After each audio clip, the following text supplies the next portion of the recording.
சேனைகளின் கர்த்தர் பரிசுத்தர் பரிசுத்தர் பரிசுத்தர். இன்றைய நாளுக்கான வேத வசனம்.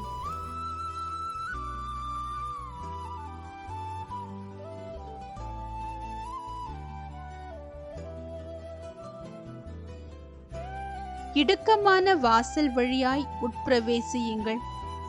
கேட்டுக்கு போகிற வாசல் விரிவும் வழி விசாலமுமாயிருக்கிறது, அதன் வழியாய் பிரவேசிக்கிறவர்கள் அநேகர். மத்தேயு 7 அதிகாரம் 13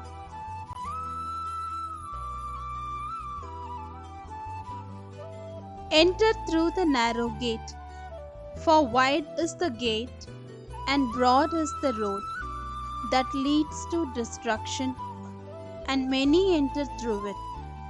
Matthew chapter 7 verse 13.